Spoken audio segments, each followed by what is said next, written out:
Hello, film fans. Welcome to the Film vs. Film podcast. My name is Martin Harries, your host, and I'm joined by the film encyclopedia man, Boaz Dix. We are a couple of filmmakers, on occasion, but mainly can't stop yapping about movies. On this podcast, every fortnight we pick a film topic.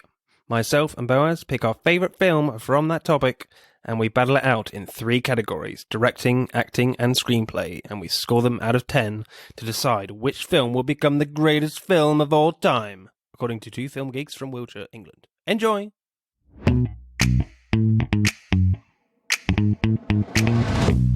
This week, as it's Pixar's 25th anniversary this year, we're going to talk Pixar movies. And they have a new film out on Disney+, Soul, so I thought we'd talk Pixar. Boaz, what's your choice? Toy Story 2. Cool. So why did you pick Toy Story 2? Because it's amazing. I think it's probably one of my most watched Pixar films when I was younger. Oh, really? Definitely the one that's... Was it a really hard choice? Because it might... Oh, so hard to choose. There are a lot of really good ones. I don't think it was that hard for me. I quite... Oh, right. Well, you said you messaged me Incredibles first, so... Oh, yeah, I did, yeah. I think I instinctively went Incredibles because I dig superheroes, man. Yeah. But I think if you're just going on like pure... I don't know, just nostalgia, emotion, and, just my actual favourite rather than the genre, I would say Toy Story 2. So what makes Toy Story 2 stand out for you in terms of the other films in the Toy Story? Well, so I don't know. It kind of, I think it deals with some sort of really important sort of themes like, like abandonment and growing older and acceptance and... Just stuff like that. Should we talk screenplay first then? Yeah. Yeah, I think the screenplay is really interesting, actually. I mean, certainly when Pixar started, this was their 3rd film. I think Toy Story is always about family. It's, the Star Wars thing, family, that they always go back to. It's the same here. It's very much a story of, for Woody, this is certainly Woody's story of, do you stay with your adopted family, as it were, with your friends that have nothing, which you have no real relation to at all, or your biological family kind of thing with, with all the rest of the toys that you're supposed to be with. Yeah. And the other complex of either... Do you want to stay pristine and literally survive for the rest of your life behind glass and, be seen, not loved behind glass for eternity, or be loved by Andy and then... Yeah, maybe thrown away or whatever. Molly later. But, get damaged, dirty, and might break and die. Yeah. But you're living, So there's certainly a great theme that the story goes through. Yeah, I mean, even themes, as you said, like of immortality versus, the nature of mortality and stuff like that. It's some really kind of heavy sort of themes in it. I mean, beyond that, it is visually stunning. There's a lot of interesting things that happen. Just really exciting. A lot of, it's funny, a lot of cool action, a lot of adventure. It's also, I think, the one thing that sticks in my mind is it's just an amazing sequel to a really great, to an amazing film. The first Toy Story, which, put Pixar on the map. So, and I think it's great that they didn't, drop the ball, I think Rex is definitely my favourite character, Rex might be my spirit animal. When they think, they're seeing, Woody riding Buster the dog out to the yards in a yard sale, and they think they don't understand what he's doing, and then they find out he's trying to save Wheezy, the broken toy, and Rex is like, "It's not suicide, it's a rescue," which is funny. And there's another line where he says, "Can someone cover my eyes?" which is funny.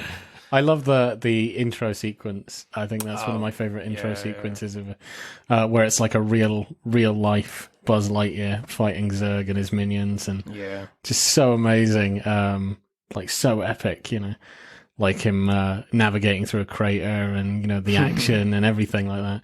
And then at the end, he gets blown in half by Zurg, which is I love completely all the Star unexpected. Wars, And it's like, it's a video game that Rex is playing.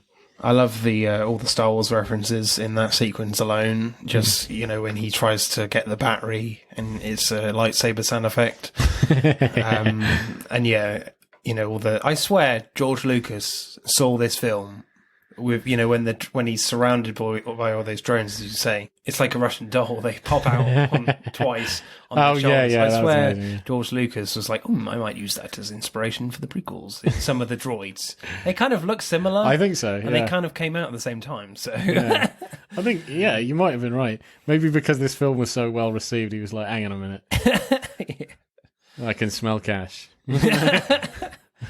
This is not dead yet. Because I mean, Woody's at a good place now. He's learnt acceptance for expanding his family to Buzz and all that stuff. He knows that it's all about Andy. But yeah, when he gets torn and he kind of just thinks, his usefulness is like out the window. It's a new challenge. So obviously from the prospector's point of view, he's being with all the technology with like space toys, the cowboy guys are all kind of becoming out of date. They certainly do reference that in one of the lines. And obviously Woody has that same complex in the first film with the arrival of Buzz, the cooler new toy.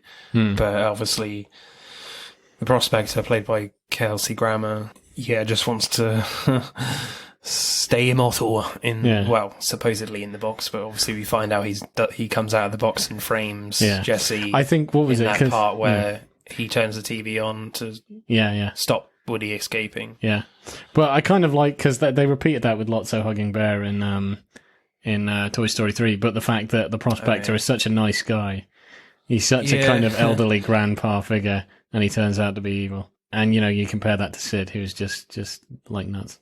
Yeah. No, it was a good surprise. And also just learning, in the first one where he was quite jealous of Buzz for being cool, and then he discovers actually he was cool. He was hot stuff, He didn't know any of this stuff. That he's actually quite popular. I love the outtake stuff as well. Yeah, I like that.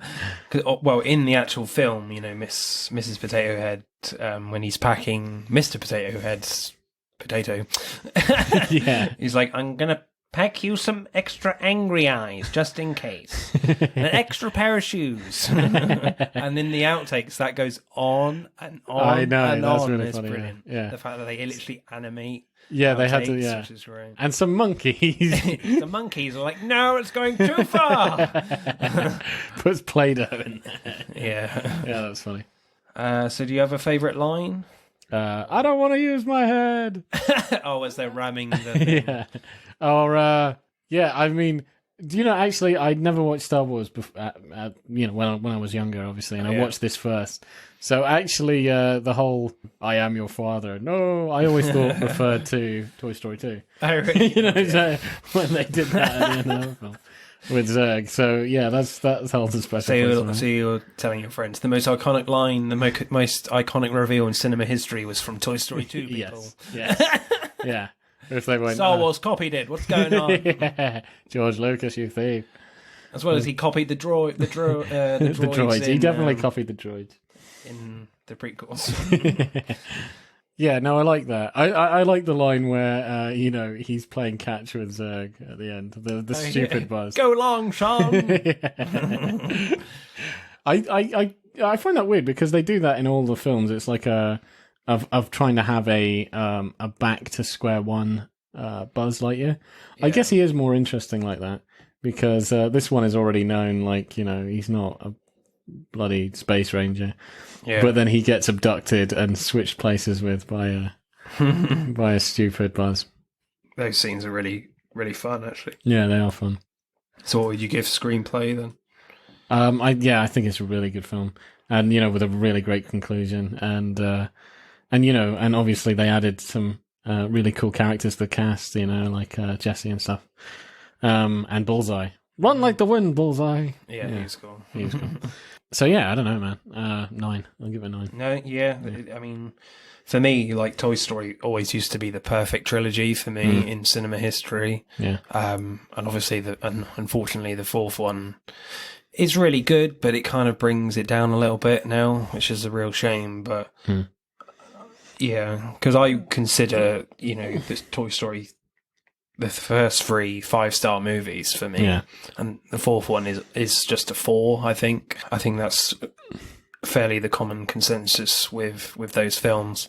So yeah, I would probably go 9.2. Actually, I think it's a really exceptional script. Yeah, I'll go 9.3. Actually. All right, I'm going to change mine. Yeah. Fine. 9.4. No, I'm joking. Should we do voice acting then? Sure. Yeah. I mean, they knock it out of the park. Do you have any favourite performances or? Oh, characters? Tom Hanks. Tom Hanks, 100%. Yeah? Yeah. Woody is just, oh man. Do you reckon so this is his best performance in a Toy Story film? Or yeah, I think so. Yeah. do you reckon? Yeah. I think he takes up like so much of the screen time. It's very Woody much his does. story, isn't It it? is very much his story. I think my favourite character actually is Jessie. I think Joan Cusack really goes for it with this character. So much enthusiasm, more than anyone else for me in this film. Yeah. And then obviously there's incredible sadness in her voice acting with the Emily story, with that beautiful song. Yeah, that was in the middle of it, song. which is great. Yeah, that made me cry. But Rex is my favourite character in the franchise. He's just hilarious. Yeah. There's that great Jurassic Park reference as well, where they're being chased in the mall. Yeah, that's great. You see Rex... Rex in the windshield. Dinosaur Barbie overboard! Yeah. That's hilarious. And they literally just put the stomping sound effect on there. Yeah. Just to make sure it's a Jurassic Park reference. Which is good. Yeah, that was good.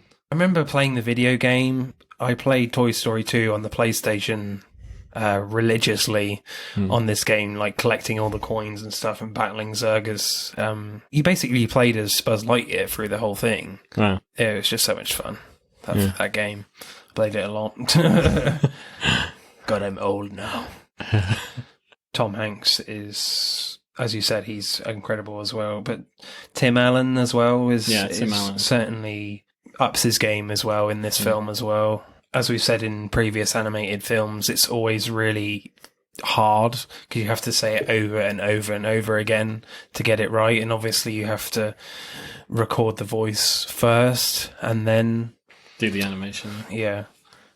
So your favourite performance is Tom Hanks? I think I would still stick Mine with Tom is Hanks. Joan Cusack. I think she's amazing. She'd probably be my second, yeah.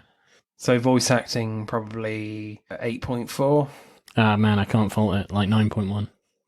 Going into directing, do you know the story behind how Toy Story 2 was made? No, I don't. Enlighten me. Because I watched the Pixar documentary a few weeks ago and just showing the history of how they came to be Pixar and the behind the scenes stuff of all their original films.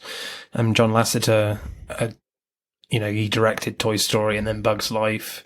And they were going to do, and then he wanted a rest. He was on holiday, and they were a good, I don't know how long, 6 months to a year into making Toy Story 2, and things were not going well at all. It wasn't working, so they literally brought John Lasseter back in to co-direct the film. Literally start from scratch, and they wrote it, storyboarded it, animated the whole thing in like 9 months. Wow. Before the release. I think they lost some of the data as well, somehow, well. Basically, they literally did a massive do-over in 9 months, and obviously the animation takes a long, long time. Yeah. 9 months certainly sounds like a long time, but in animation terms... Well, it's not nearly long enough, really. And obviously, you got Lasseter with fatigue going into it in the first place anyway, so that's quite an incredible achievement, to be fair. Yeah. As you said, the opening sci-fi sequence is really cool. Yeah.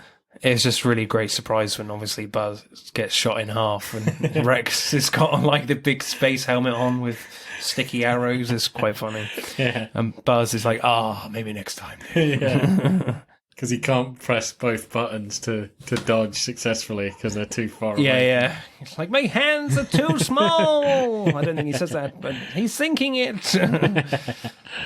And also, there's a really great little nightmare sequence for Woody. Yeah.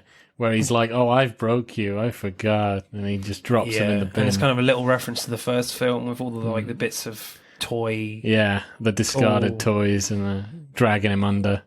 Coming as one kind of thing, coming together to try and get him. Yeah, it's very short, but quite like, ooh.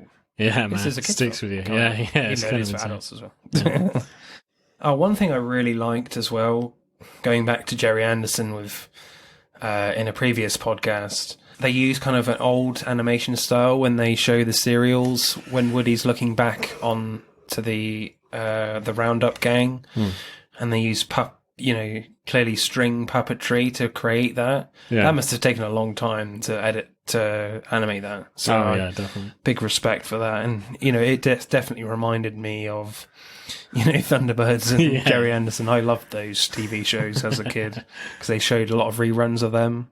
Lady Penelope. And it's all done in like black and white, and some of them were like Supercar was in black and white. Fireball XL5. Is that Superman's car? No. It's all Jerry Anderson stuff. Oh, okay. I like the crossing the road sequence. Oh man, that was hilarious. I was actually going to get to that. That's one of my favorite sequences. Do you want to talk about that? Yeah. Well, they need to cross the street to get to the Chicken Man shop, and they don't know how they'll do it because the traffic's so insane. And they notice that people tend to swerve away from the cones. Do you know what I mean? The traffic cones. So they each get into a traffic cone and cross the street. And oh man, it's just such a good scene of like go, drop, and then they cause all kinds of car. I don't really accidents. understand why Buzz figures out when to say stop. Why would you? Anyway, but it's funny, it diverts the traffic into the car park and makes a massive traffic jam later.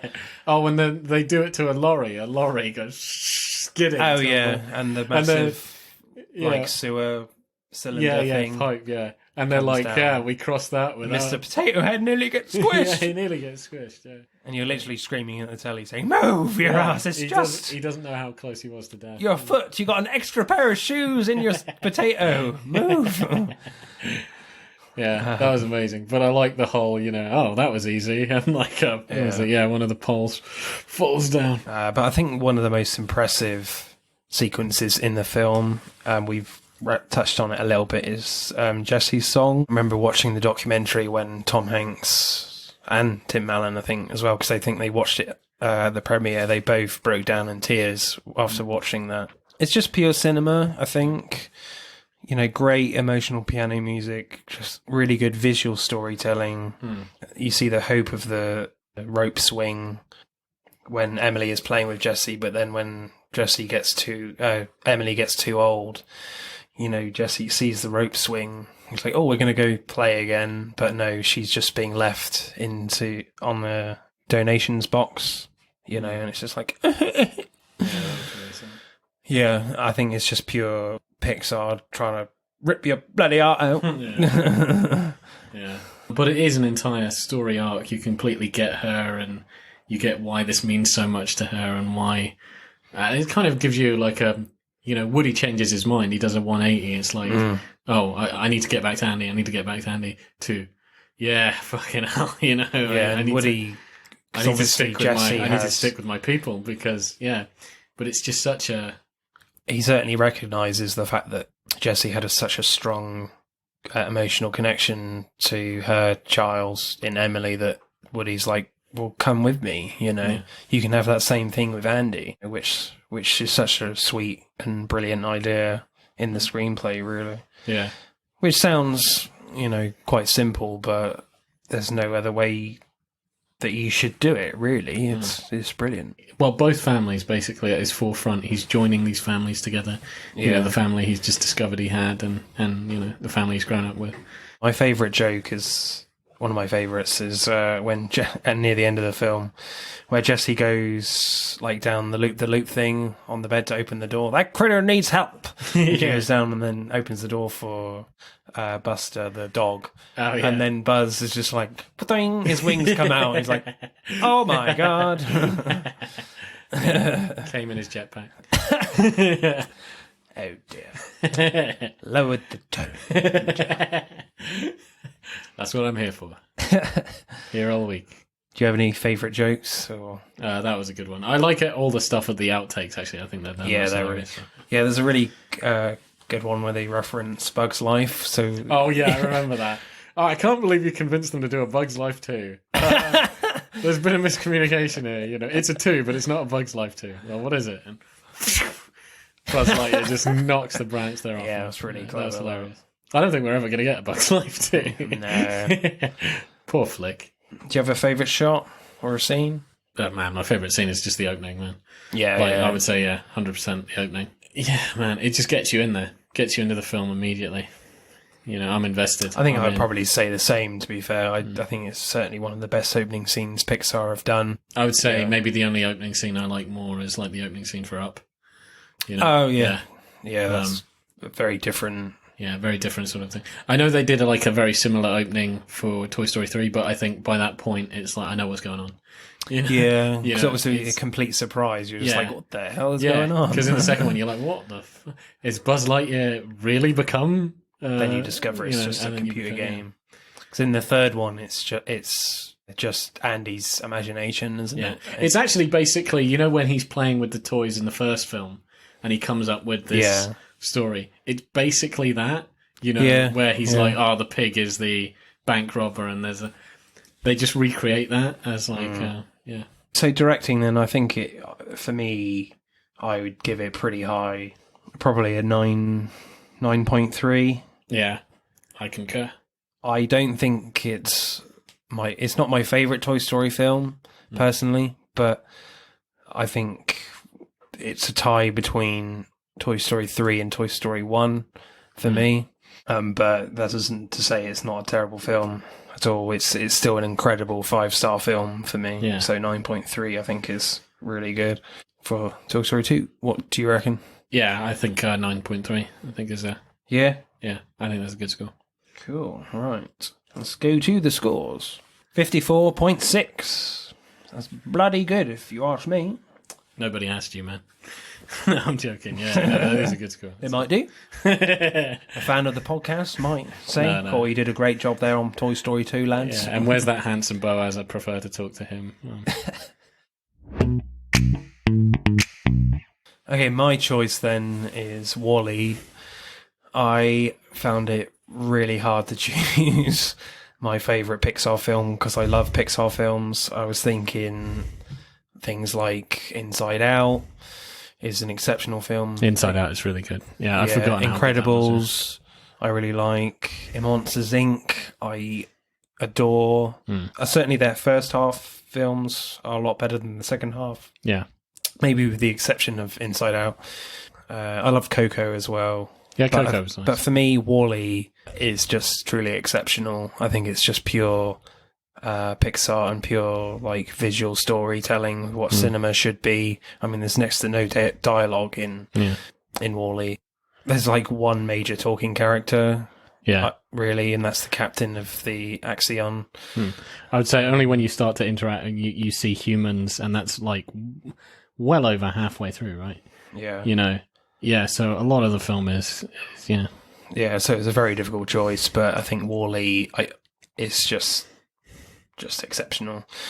Directing, then, we'll do that first. If the film opens up with like landscapes you see, and it's like a wasteland city of like a lot of browns and greys, and you kind of see like the by and large signs some of them are kind of holographic as well, and it just shows you like the world has been taken over by this just one major company like Amazon or something. Yeah. That's just kind of just destroyed the world. Yeah, that's going to happen. That's going to happen any day. Which is kind of a scary thought. Yeah, Jeff Bezos, you monster. Yeah. So it certainly starts off really bleak. Yeah. But you get a lot of heart and charm with this character you see called Wally. And you can only really say, well, there's certainly really interesting sequences where when he does meet Eve, and they kind of Eva, not Eve, Eva. Eva, yeah, Eva, and they try and say each other's names. There's a little. Do you remember that? There's a little sequence where they're trying to say the name, which is quite sweet. I think I do a pretty good Wally impression. I thought that was Wally. No, it was awful. Really? Wally. I can't do it. Wally. E.T. home phone. Is there any directing points you want to talk about? Yeah, like certainly the world though that you're introduced to is very textured. It's not. There's not any clean lines at all. Yeah, very rough, very rough around the edges, very messy. Which I don't think you really see in previous Pixar films before. I don't think it is quite detailed and stuff. Yeah. You know, when they get to, I think it's kind of interesting because actually when you get to like Earth, it's very kind of like not symmetric and it's pretty messy and stuff. The colours, I wouldn't say dull, but kind of, do you know what I mean? A lot of greys and browns. Yeah, greys and browns and stuff. And yeah. But when they get to the whole, you know, in space and they get to the ship and stuff like that, very colourful. Yeah. You know, everything ordered, everything symmetrical. A lot of curves, do you know what I mean? Everything's kind of quite curved. Yeah, smooth. Everything's smooth. Even the people. I mean, you know, you get there, big fat, smooth people. I quite like that. There's a big contrast there. And I mean, even when you see Eva, like she does not look like she belongs on Earth. Wally looks like he belongs on Earth. Wally is very angular. He's very brown. He's very kind of. He looks old. He looks like he's been around. Certainly a big like technology gap. Yeah. In terms of time between the two. Yeah, definitely. And like Eva, again, she fits in with the ship. You know, when you see her in the second half. So like, yeah, I find that actually kind of interesting. I never thought about that before. I just thought about that now because I'm a genius. But yeah, Eva looks really out of place on Wally's Earth, and Wally looks completely out of place on Eva's ship. But yeah, very beautiful contrast there. There's a lot of sweet moments. We see early on Wally kind of like rocks himself to sleep. Do you remember that bit? Yeah. After the sandstorm. I think basically the sweetest moment in my mind is when Eva gets a sample of a plant, you know, Wally gives her, and then she goes into a sort of hibernation mode for, you know, the initial scene, and then when she looks over the recording as well is just amazing that he stuck with her for God knows how long. It looks like maybe weeks. Because he was just about to give up, wasn't he? And then another ship comes to pick her up, and then he kind of clings himself to the ship. Yeah. As I was saying, there's a really sweet bit where he's just trying to rock himself to sleep. And then when he gets up again, he's just like so drowsy, trying to put his tracks on, as if someone's trying to put his shoes on, you know, which is quite funny. And the movie he keeps watching is from Hello, Dolly, the Barbra Streisand film, a musical. Because this is the first film where they use literally live-action footage in it. Fred Willard is the president, the CEO, who's certainly the first live-action actor in a Pixar film. It's quite interesting when they get on the ship, you see in the captain's... Is it the bridge, you know, they have all the progression of how humans have developed, or rather devolved into just fat lumps with no bones. So they do kind of explain it a little bit. Yeah. Which I think I'm in the halfway point, but yeah, need to be careful. Huh? I need to eat more salad. I'm looking like I'm more the captain. Certainly not a Pixar character though, on the Axiom. God no. They can hardly walk. They can roll very well. I also found it funny when, you know, they had a technological blackout or whatever, and, you know, Wally starts making Wally starts making friends with the fat people there, and they actually start to to notice each other. Yeah. Well, that's a kind of not so subtle commentary on like our technological world, isn't it? You know, the fact is they never, our consumerist world, I guess, they never see each other. They just consume and consume. They're always on their phones or their computers and stuff. Yeah, I'm glad you brought that out, because there's a really interesting scene where Wally is on like a transport when they're on the Axiom, and he can't get by this human who's on a video call, and Wally basically breaks the video call thingy that she's on, and then the human literally just sits up in amazement of what the ship looks like, as if she's never seen it before, and it's just as if she's never looked away from her screen on the ship in her life, and it's just like, and there's a interesting music change in that moment as well, which is just really just surprising and quite shocking. Yeah, because it is kind of like similar to our world in that sense. Yeah, well, I think it's a quite cynical sort of view of like where technology will get us, and our our consumerism and our overconsumption. We'll use up the world, and then when we do get to the next world, they never even get to the next world. We just spend it, just eating and watching rather than actually enjoying the real world. There's actually an Apple reference, with the sound effect of an Apple computer turning on. You see that? Do you remember that? Yeah, I think so. Yeah, when Wally turns himself on and off, I guess. Steve Jobs was one of the co-founders of Pixar. He certainly stumped up a lot of the money to get that studio going, and obviously came in again to join Disney and Pixar together, because certainly through the first few films, they were certainly very separate studios. I think I just find Wall-E hilarious as well with that animation. There's so many great funny bits. There's one where Eve is nearly sees him and he hides himself under a rock and just picks up a rock quickly. Do you remember that? Yeah. That was hilarious. And there's other bits when, as you say, when Eve is in hibernation and he's got all the umbrellas trying to keep her dry during the storm, and he keeps getting zapped and things. Yeah, that's some interesting thing. Do you remember when he's making such a mess on the ship and that cleanup bot is going after him? Yeah. Yeah, he's there's a lot of really funny physical comedy, because obviously it has to get physical when a lot of the characters can't really talk. Yeah. But I quite like that, Yeah, it's just pure great slapstick comedy. Yeah, and then he puts the dirt on the guy's face. He's freaking out. There's a really great bit.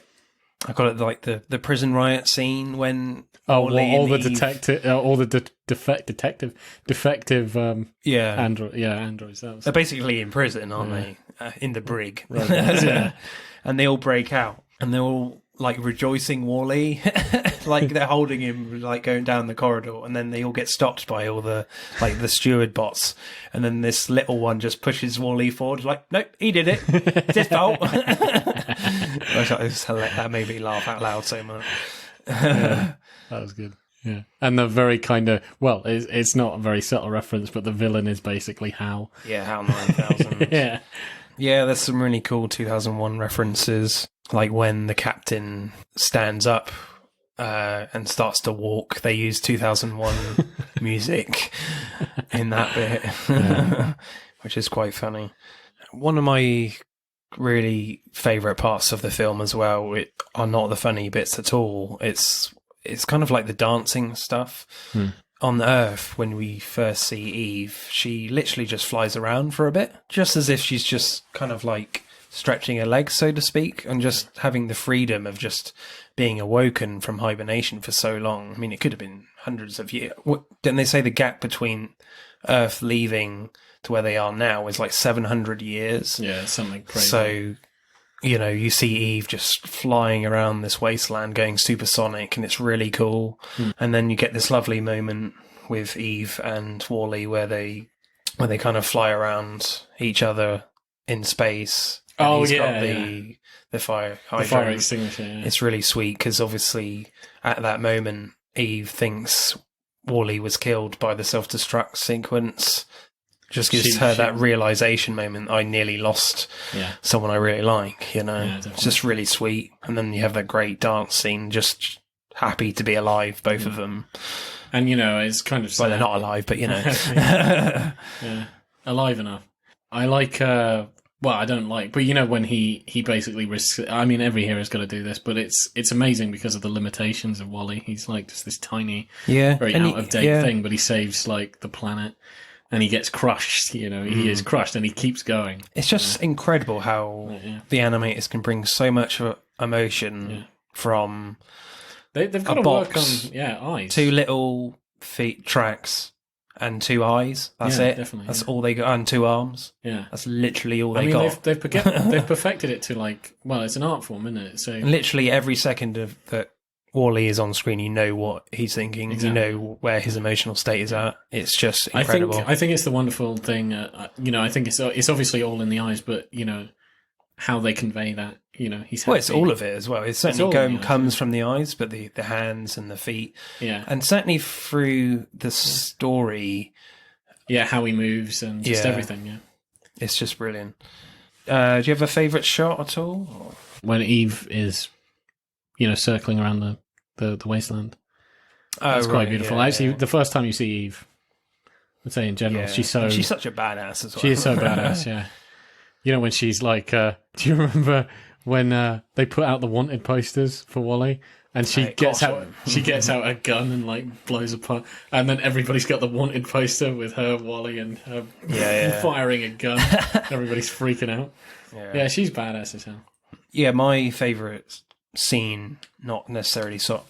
There's so many beautiful shots, especially on Earth, is probably the space dance, actually, around the Axiom, because it's just so lovely. And oh, wait, is this when he's flying around? Yeah, with the fire extinguisher. Yeah. I really like that. I don't know, man. Maybe that might be my one. All right. That's also beautiful as well. Directing, then, what would you give it? You put Toy Story 2 at 9.3. Yeah, I can't betray that film, man. I'll give it a 9. A 9.2. 9.2. Yeah, for me, the fact that there's so much storytelling with just the action, the music, the sound effects. There's next to no dialogue, which I think is in such a fairly big budget film. It's just extraordinary. It's pure Pixar. I think it's Pixar's best film for me. I'm going to give it 9.7. I think it's quite extraordinary, and I think Andrew Stanton, the director, has just done an outstanding job to be so committed in that. I mean, I wouldn't be surprised at all if he had some pushback with the fact that, no, you've got to have some more speaking characters. Why don't you make Eve talk? You know, I wouldn't be surprised if that happened, but I'm just glad he stuck to his guns. And it's such a shame, like, you know, with his live action debut, it kind of fell flat on its feet with John Carter. With Taylor Kitsch, I think. Yeah. It was a huge bomb. Yeah, I think it was one of the biggest. It was one of the biggest bombs at the time. So with acting, then voice acting and acting. Well, the only real acting is the president of the company. Fred Willard's. Obviously, he's not in it very much, but he's the top actor all right. by default as the CEO. Wally and Eva, basically carry the film. It is their film. Yeah. And Wally, most especially. Certainly, for the voice work with the actors, the fact that you've got to say Wally and Eva with so many different variations is quite impressive. Yeah. And even like the little sound effects of all the other little bots, you've got to come up with that somehow. Yeah. So I guess they would have done a lot of work with voice coaches just to get in those sounds right. I mean, they might have used a lot of synths and things, but I like the character of Mo, the cleaning bot. Yeah, he's pretty amazing. With the cleaning gag where Wally comes and he, comes up on his screen saying "foreign contaminant," and he literally cleans him and then puts a bit of his tire, a bit of his track on the floor. He's like, ah! And then he just kicks it, which is quite funny. So I'd imagine they would have put a lot of work into a lot of like the defective bots as well. Yeah, the animation it's one of those few films where it's like center stage, you know, above voice acting and above all that kind of stuff. But yeah, both are still amazing. What's your favourite performance? My favourite performance, okay. Or favourite character? Yeah, actually it's probably Wally. But I do really like the captain though. I would say he's I think my favorite character is Eve, because I think she, as we said, she's really badass, but she has this really sensitive side to her as well. The fact that she genuinely cares about Wally. Her mission is obviously the directive of getting the plant into the vault thingy to make sure they go back home, but she wants Wally to be safe as well. And score for voice acting and acting. Yeah. Probably a 7. I would go 7. Yeah? Alright. 8. 8. No decimals for this one. Screenplay. What do you reckon? Some people certainly assume that when you write a screenplay, it's just all about the dialogue. That's not the case whatsoever. When you write a screenplay, you've got to write all the action. And half this film is action. Yeah. And the relationship... More than half, I'd reckon. Most of it. Yeah. Most of it's the action of the character. The relationship Wally and Eva go through is really sweet and getting to know each other. Like Eve kind of struggles with being too powerful for her own good kind of thing. Because you remember that scene where they first meet, and I think Eva gets annoyed about something and she shoots the tanker, and then all the other tankers blow up. And then Wally kind of tries to comfort her. Eva kind of finds comfort in Wally because she finds him funny. She does this, really good giggling sound effect, which is really sweet. There's loads of sequences where Wally is just trying to impress Eva, and Eva doesn't really realise he's doing that kind of thing. And it's even just so sweet, obviously, as we said, when Eva is, in hibernation kind of thing, when she's found the plant. Trying to keep her dry and safe and that. And before that, as Wally is trying to impress her, Wally tries to impress her with the actual plant, as if giving her some flowers kind of thing. Yeah. Obviously that backfires. Doesn't he see it in one of the movies that he's... Yeah, obviously he's basing all his... What he wants is from the Hello Dolly film, He wants to sing and dance. And there's that really sweet scene in Wally's home where Wally's trying to show Eva the dance moves with the hat and the dancing, and then Eva tries to do the same thing and jump around, but Lily, trashes the place. It's just really endearing. Obviously, Eva has her own mission of trying to get the plant. Well, when she finds the plant, she wants to get it to the right place so the Axiom can go back home. But all Wally wants to do, Wally does help her with that, but all Wally wants to do is hold her hand. Yeah. In the film, that's all he wants to do.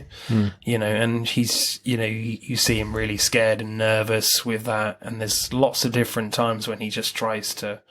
Oh yeah, he attempts to hold it many her hand. Times, yeah. And then obviously right at the end, when you think Wally has died and lost his memory, Eva brings him back, changes all the parts for him, and then Wally... Oh yeah, he goes into... and then just turns around, and you assume he's lost his memory, and then the one thing that brings him back is Eva kind of subconsciously just tries to hold his hand, and then she tries to leave, and then you realise that's what amazing. Wally wants. That's all he wanted, was just to hold her hand, and that brings him back, and it's just so heartfelt and just gets you in the feels, even though these are just robots, but it's just so well done. How dare you, man? They're more than just robots. They are just incredible Pixar creations that I love this one so much. Pixar never stop being you, man. But there is dialogue in this film. The captain has some really great lines when he's woken up and when he's looking at the ship or something, and Otto is explaining things to him and he's like, "Oh, we have a jogging track," which I think is quite funny. Yeah, he's quite clueless. I like him.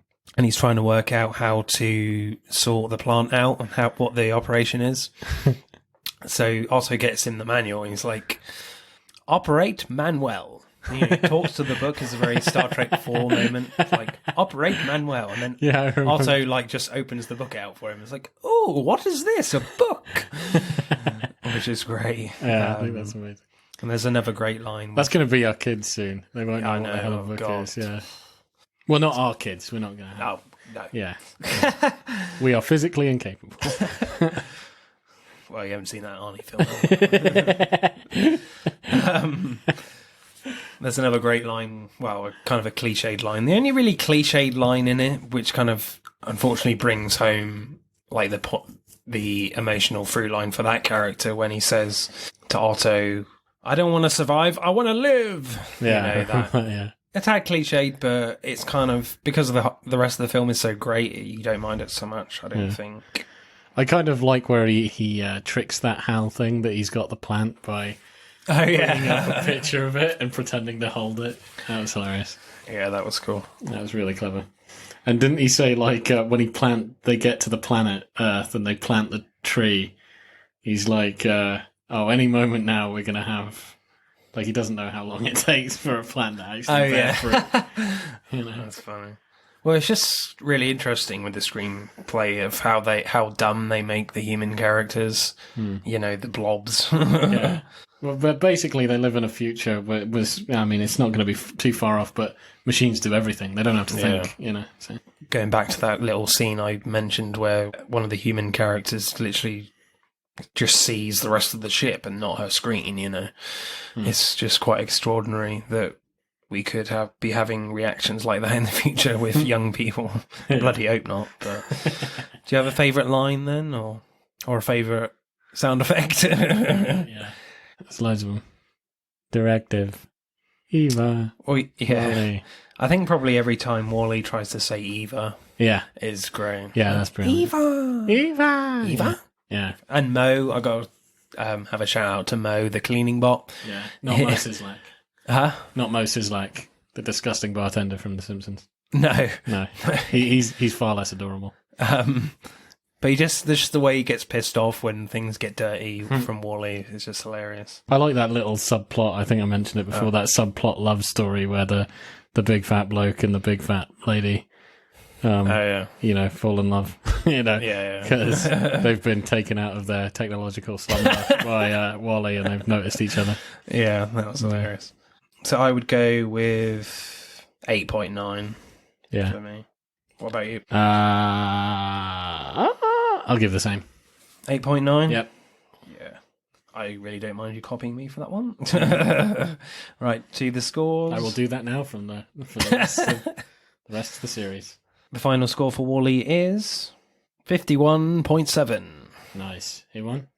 Toy Story 2, 54.6. Wait, by how much? How was that? 50? 4.6. And what was the other one? 51.7. Oh, geez, that's close, man. Yeah. No, both quality films. I think I harmed myself, though. I only gave Wall-E a 7 for acting. Yeah. You damn fool. You damn fool. Dang it. Wall-E wins. No, Toy Story 2 wins this one, but we all know it's Wall-E, actually. No. Cool. It's a fine second, but I win again. I always win. That's it for this week's pod. Thank you for listening. We hope you enjoyed it. If you would like to find out more about the podcast or suggest future topics for us to discuss, you can find us on Instagram at Film vs. Film Podcast and on Twitter at FVF_podcast. See you on the next one. Pod signing off.